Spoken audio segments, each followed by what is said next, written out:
Vocês já me ouviram dizer, e outros dizerem, que a segunda epístola de Timóteo foi escrita com Paulo preso. Ele mesmo diz que ele estava escrevendo entre correntes.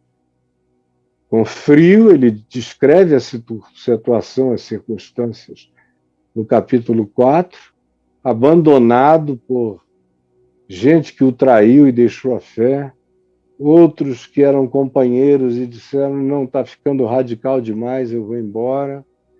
Outros que disseram, eu estou precisando de férias, a vida contigo é muito intensa. Há outros que, de fato, tinham se tornado adversários, como Alexandre, o latoeiro, que fez todos os males que conseguiu fazer a Paulo e era da igreja, como a própria igreja, que na sua primeira defesa pública, na corte romana, ninguém se levantou para dar testemunho de que o conhecia. Ele era um homem de bem, de Deus. Todo mundo ficou calado. Ele diz, antes me abandonaram, que isto não lhes seja posto em conta. Ele diz que estava com frio, pede que tragam a capa, que tragam pergaminhos para ele ler, porque ele estava morrendo de tédio e solidão. Mas, sobretudo, esses não são os grandes problemas para Paulo. Isso são só circunstâncias que ele diz que estava acostumado a nelas viver em qualquer extremo, ele aprendeu a viver. Ele sabia viver na privação. Estava carregando grandes tristezas de gente que ele achou que nunca iria deixá-lo e deixou. Mas ele também tinha casca grossa para aguentar esses trancos, sofrê-los e superá-los.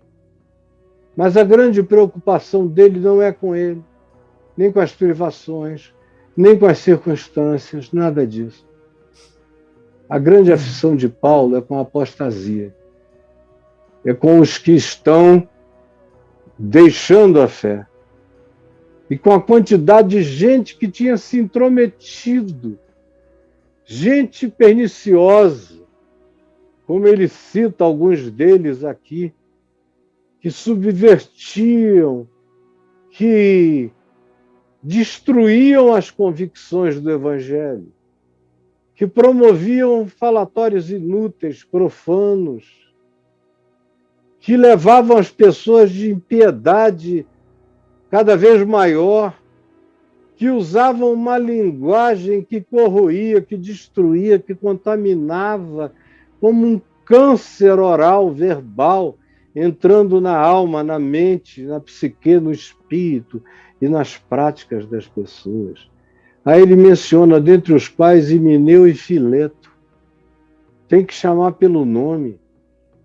Esses se desviaram da verdade.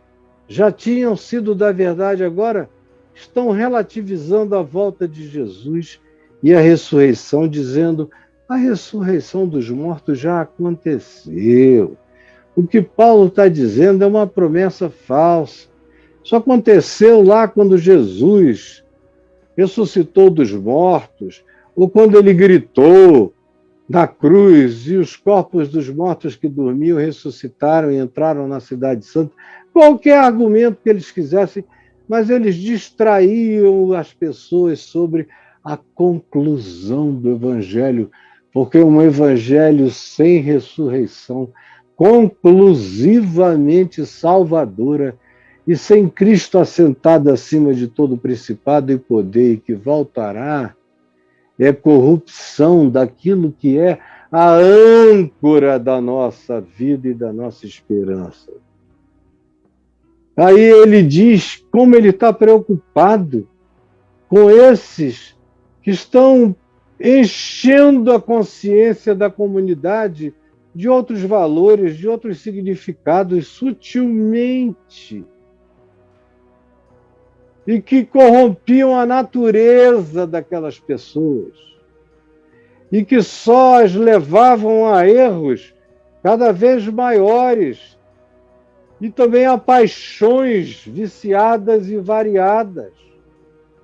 Eles divulgavam questões loucas, insensatas, absurdas, que só provocavam contendas e divisões, como se fossem significados importantes, mas que estavam destruindo todo o espírito de harmonia. E Paulo olhava em volta e as coisas estavam feias. Os apóstolos de Jerusalém, muitos deles também estavam fugidos. Alguns já tinham morrido. João estava vivo na região da Ásia Menor, confinado à área de Fileto, mais ou menos por ali, pregando. Mas ele não era um homem carismático como Paulo, que reunisse multidões e provocasse grandes situações. Ele era um homem de ensinos menores, de formação de discípulos, estava por ali. Mas os outros estavam sob ameaça. Pedro andava sob intensa ameaça a essa altura.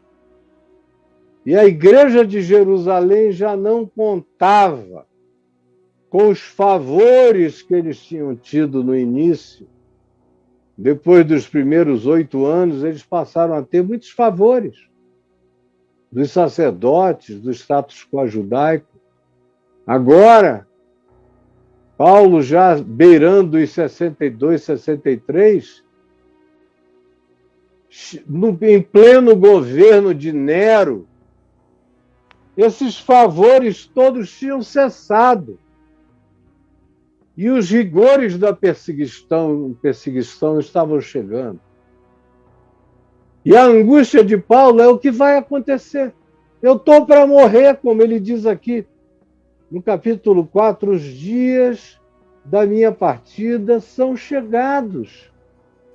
Eu sabia que ia morrer.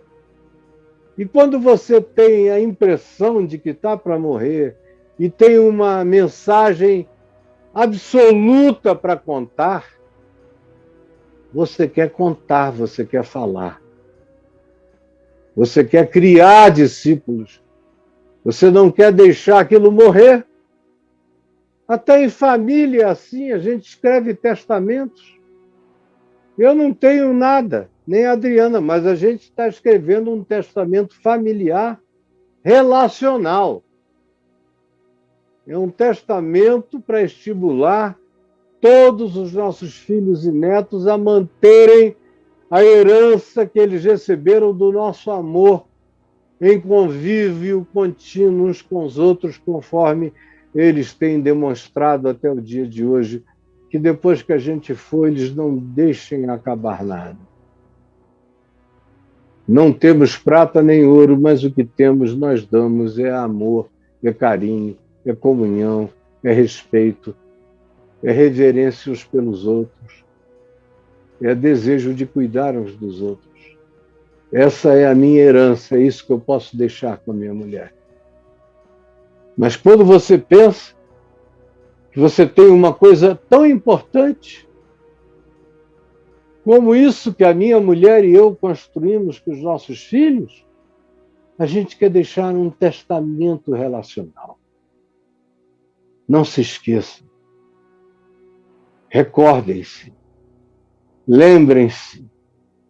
Entendam o processo. Passem adiante. Como às vezes eu vejo ainda alguns netos que quando você começa a contar alguma história, eles dizem: ah, vovô, eu acho que eu já ouvi você falar isso. Eu digo: então tá bom, eu vou ficar calado e você me conta a história todinha. Aí eles começam, lembram um pedacinho aqui, outro pedacinho ali, mas não conseguem contar a história toda. Eu digo: vocês sabem quais são os únicos arrependimentos que eu tenho? São poucos. De não ter perguntado à minha avó paterna isso. Eu perguntei muita coisa, mas essas 3 coisas eu não perguntei. De não ter perguntado à minha avó materna isso.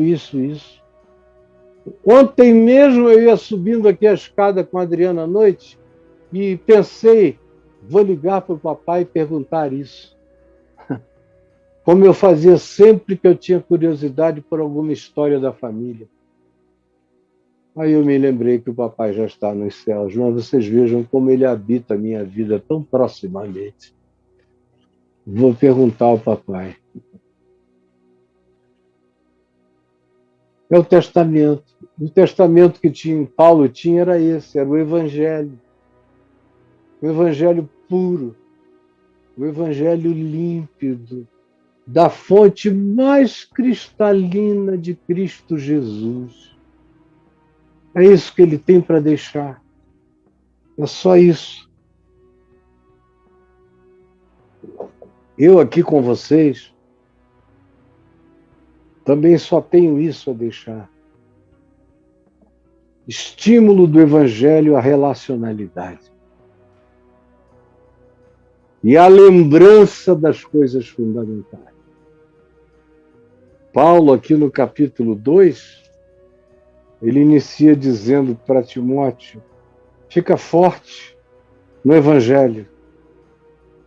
E o que você aprendeu comigo, passa para outros que tenham o poder de testemunhar. E ensina esses para quem você passar a fazerem, a transmitirem a mesma coisa para outros. E diz a eles todos para estimularem a passarem a mesma coisa uns para os outros, os que vocês aprenderam comigo. Não tenham ciúme de mim, nem inveja de mim, nem preconceito contra mim. Podem ensinar dizendo que foi de mim que aprenderam. Passem para outros, que passem para outros, que passem para outros, que passem para outros. Porque entre nós aqui eu sinto que o ensino original de quem entrou no caminho da graça pelo site, em 2001, 2002, 2003, 2004, 2005, 2006, já foi muito diluído na mente das novas gerações que não tiveram as mesmas leituras, o mesmo treinamento, as mesmas insistências. E eu imploro a vocês, meus amigos, mentores, façam o que Paulo fez aqui. Vocês aprenderam de mim. E o que da minha parte ouvistes, através do testemunho de tanta gente que viu também o que aconteceu, isso mesmo, passem adiante, ensinem, ensinem, ensinem, declarem. E não tenham medo das consequências. Como Paulo diz, participa dos meus sofrimentos como bom soldado de Cristo Jesus. Faz parte do meu bom combate. Não tenhas vergonha de mim, de dizer aonde tu aprendeste o evangelho puro, simples, livre e libertador. Aí ele diz, dediquem-se completamente a essa consciência, porque ele pensa, se Timóteo, que é um dos que sobraram, Timóteo, Lucas, Tíquico, Epafrodito, são uns dos poucos que sobraram.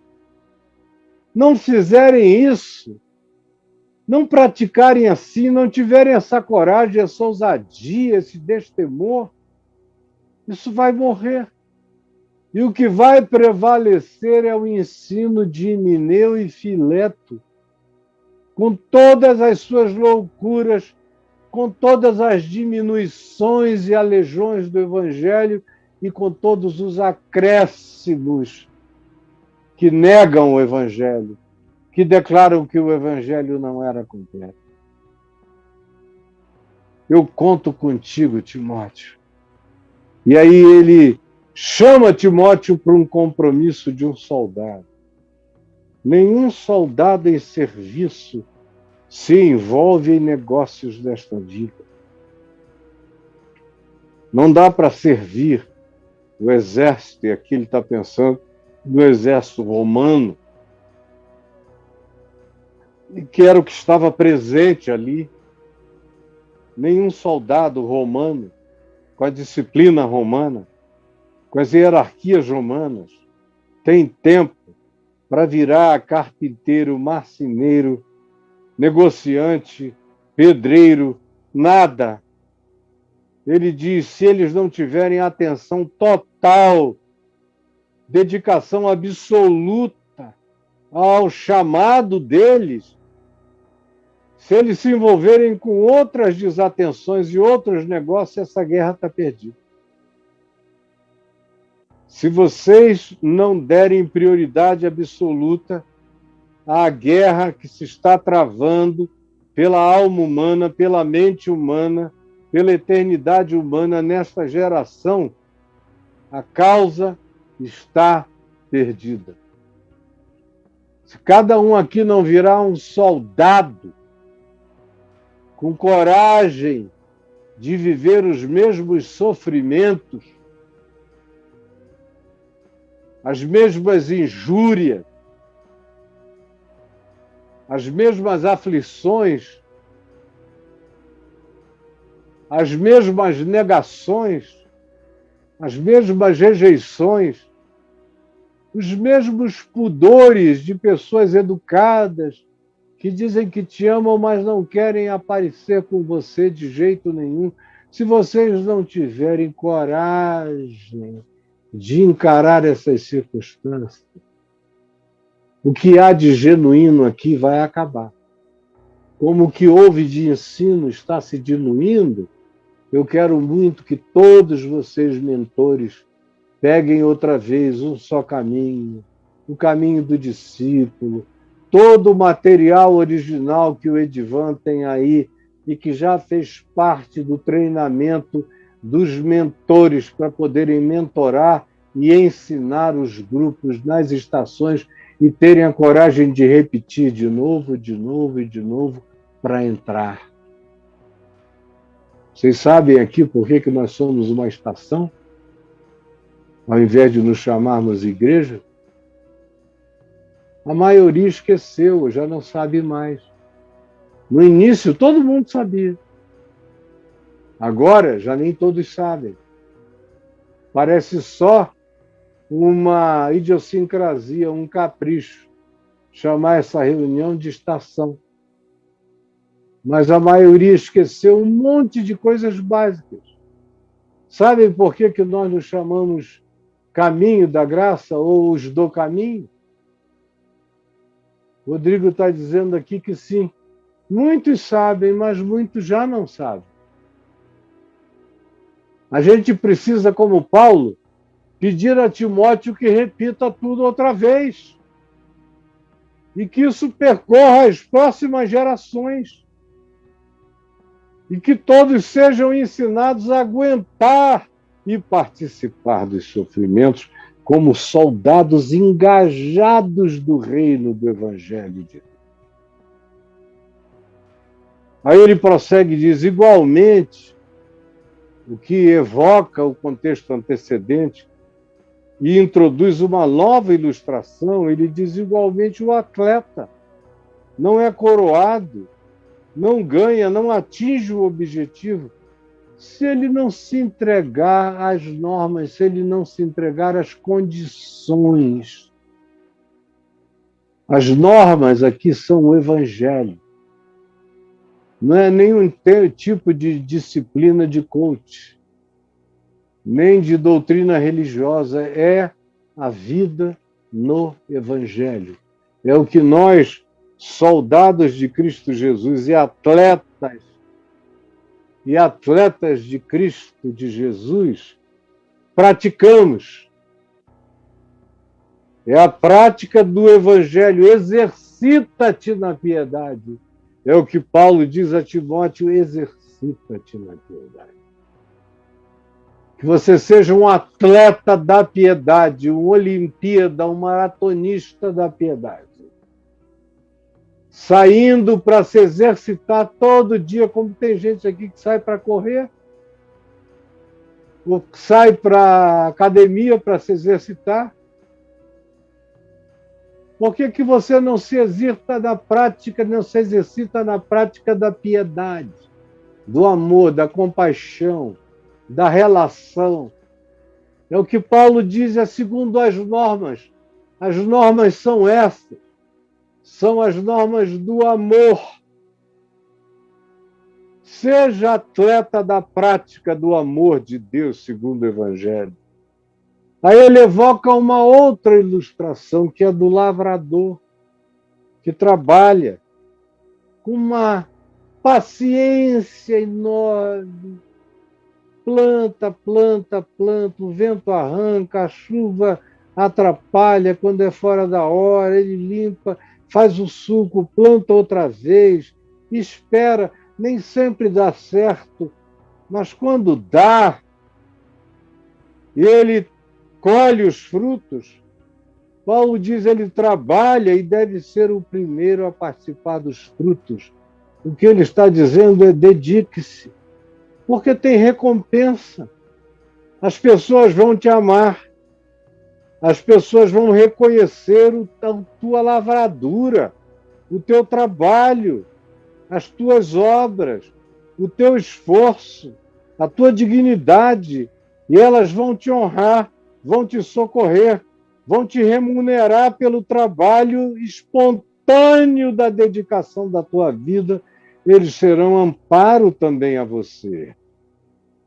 Aí Paulo diz, isso tudo é metáfora, são charadas do Evangelho, portanto, pondera o que acabo de dizer, pondera, pensa, raciocina, entende, internaliza os princípios, porque o Senhor te dará compreensão em todas estas coisas. O Senhor te dará compreensão simples e grave. Simples e grave de todas essas coisas. Aí ele chega no lugar mais importante disso tudo, onde ele diz, lembra-te de Jesus Cristo ressuscitado de entre os mortos. É por esta razão que eu suporto sofrimentos por vocês, por todos. É por causa disso que eu me mantenho na palavra fiel e tudo suporto pela palavra fiel, vivendo para Ele, perseverando nele, para que um dia eu reine com Ele. Agora, não o neguemos, como tantos aqui comigo já o fizeram e o negaram, porque se o negarmos, agora depois de iluminados, se negarmos tudo que soubemos e sabemos, o Senhor nos negará. Se somos, todavia, infiéis, o Senhor tem misericórdia. Eu não tenho direito de dizer, eu não sou dele, eu não o conheço. Eu não sei o que é o Evangelho e de pervertê-lo. Isso é negá-lo. E ele me negará. Nunca te conheci. Mas se eu sou infiel, porque eu sou um humano e vacilei e tropecei, e me arrependi e senti a dor da minha queda, ele, todavia, permanece fiel. Fiel para comigo. Não muda nada para comigo. Permanece amigo na minha tristeza, na minha queda, no encaramento que eu estou fazendo da minha própria realidade que precisa crescer. No amor dele, enraizado em mim. Lembra-te de Jesus. Nessa época tão horrorosa, a única coisa que eu tenho a dizer a vocês, meus amigos e minhas amigas, meus irmãos e minhas irmãs, lembrem-se de Jesus Cristo ressuscitado de entre os mortos. É isso que me faz vivo todo dia.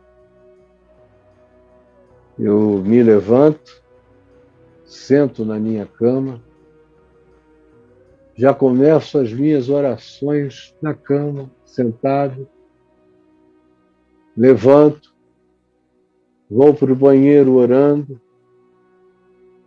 vou para o meu quarto, me visto, desço, orando, e a minha oração é sempre uma só.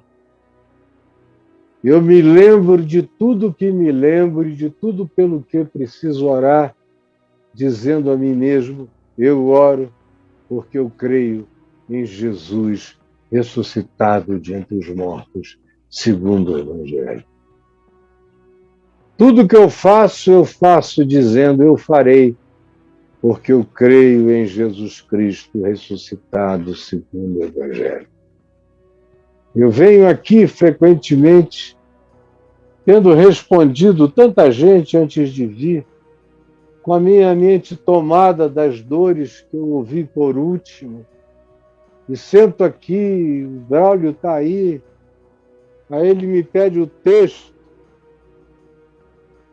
eu digo só um minuto, Braulio, eu me encosto, fecho os olhos, frequentemente sem abrir a Bíblia, e eu digo, eu estou aqui porque eu lembro e eu creio em Jesus Cristo ressuscitado de entre os mortos. Segundo o Evangelho, Jesus, qual é a palavra do Evangelho que tu farás subir ao meu coração? E aí eu venho para a minha Bíblia que está aqui.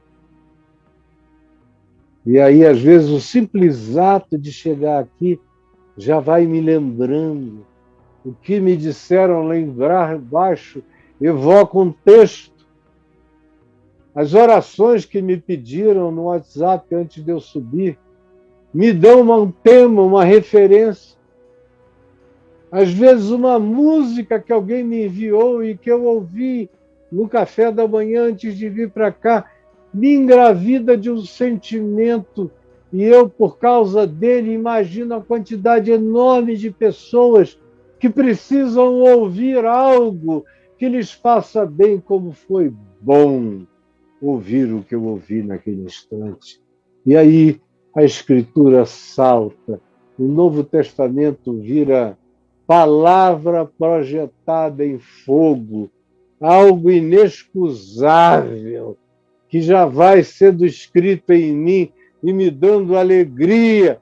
E eu só reconheço que o texto é aquele pronto. Normalmente eu já sei o texto todo de cor da minha mente. E eu digo para o Braulio, bota aí 1 Timóteo capítulo 3, e junta isso com 2 Timóteo capítulo 3, ou o tema de hoje vai ser esse, vai ser aquele, e o texto é esse, do verso tal ao verso tal, e pronto. Porque eu creio em Jesus Cristo ressuscitado do Deus. E eu recomendo a vocês fazerem isso todo dia, várias vezes ao dia, crendo e repetindo. Eu creio em Jesus Cristo ressuscitado dentre os mortos, segundo o meu Evangelho. Segundo o Evangelho que me foi passado. Quando eu estou aqui, é todo dia, sem dinheiro nenhum, com a minha mulher me perguntando, meu amor, você tem ideia de quando vai entrar algum dinheirinho para nós? E a única coisa que eu tenho a dizer é, breve, meu amor, breve entrará.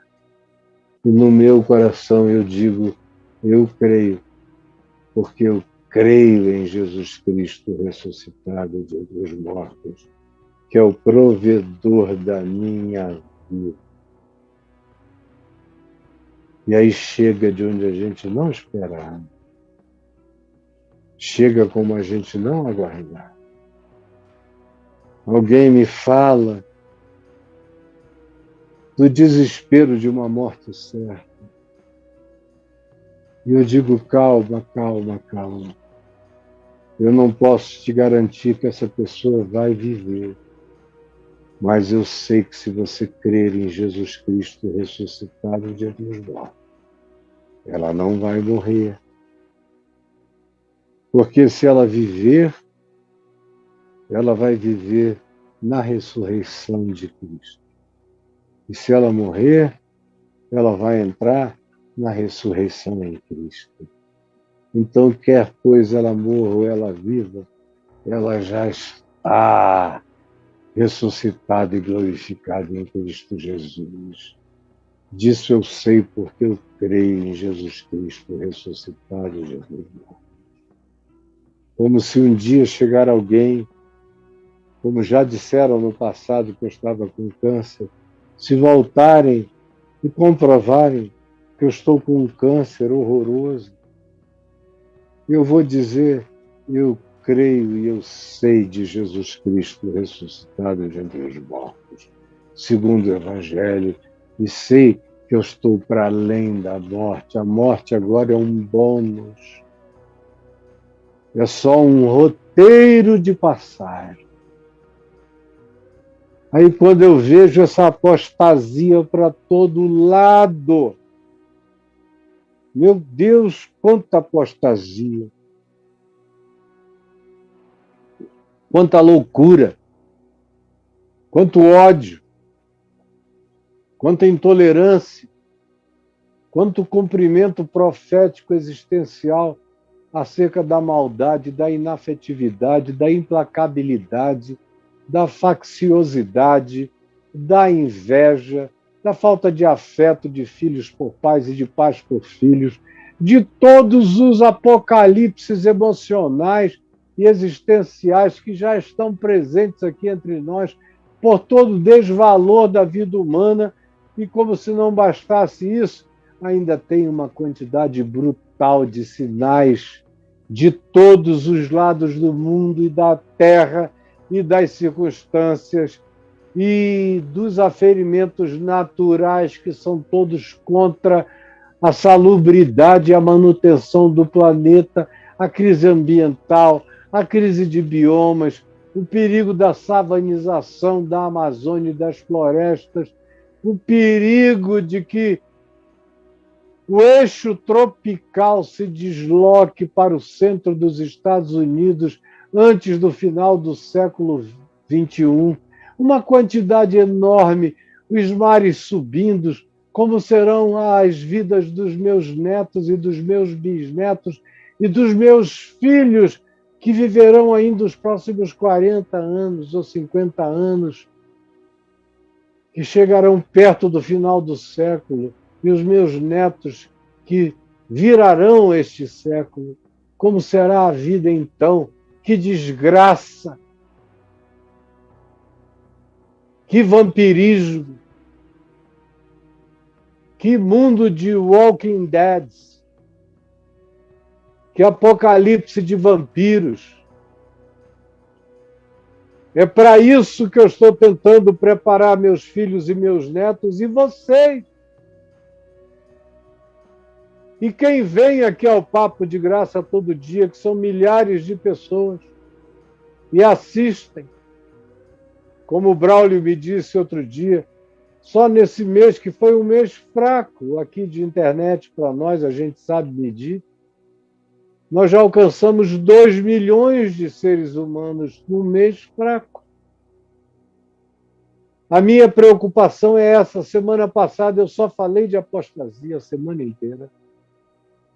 Cada vez mais eu vou eleger temas que estão sendo esfregados pela vida na nossa cara.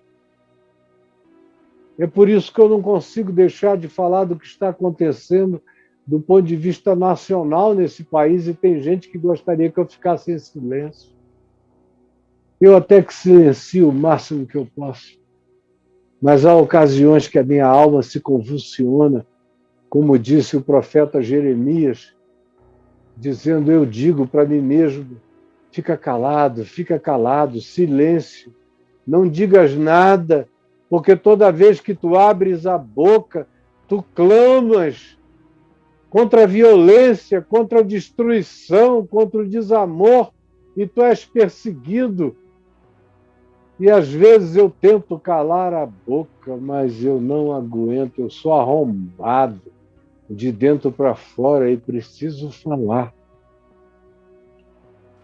E tem gente que, graças a Deus, me ouve. Lembra-te de Jesus Cristo em tudo que tu fores fazer. Lembra-te de Jesus Cristo ressuscitado dos mortos. Eu sou parte, existencialmente, da geração que disse: eu vou viver hoje como se Jesus tivesse morrido ontem, ressuscitado hoje e fosse voltar agora. Esse foi o meu compromisso quando eu me converti. Hoje eu já não sou um jovem com energia para sair por aí. E nem tenho a possibilidade de o fazer com toda a liberdade que eu tinha antes. Como Jesus disse a Pedro, à medida em que a gente vai ficando velho, a gente tem que estender a mão para que outros nos levem, outros nos conduzam, outros cuidem de mim. Eu não estou ainda nesse estado, mas logo estarei. E a aflição que me dá é quando eu vejo a gente distraído, achando que a gente está aqui para fazer reuniãozinha do caminho da graça. Nós estamos aqui para sermos um movimento subversivo, inspirador, provocador, e que não tenha medo de se identificar com a origem do Evangelho que provocou vocês, que estão aqui, alguns há 20 anos, outros nos últimos 16 anos, a aderirem a esse movimento que anda contra o fluxo e que não pode se virar e acompanhar o fluxo, porque o fluxo caminha para a morte. E nós nos lembramos todo dia de Jesus Cristo ressuscitado no dia dos mortos, segundo o Evangelho, que não diminuiu em nada depois de 2000 anos, continua na vigência absoluta para quem crer. Jesus, é só o que eu tenho a dizer e a te pedir. Que essa fala tenha sido ouvida como uma oração, como um clamor. É o que eu te peço, em teu nome. Amém e amém.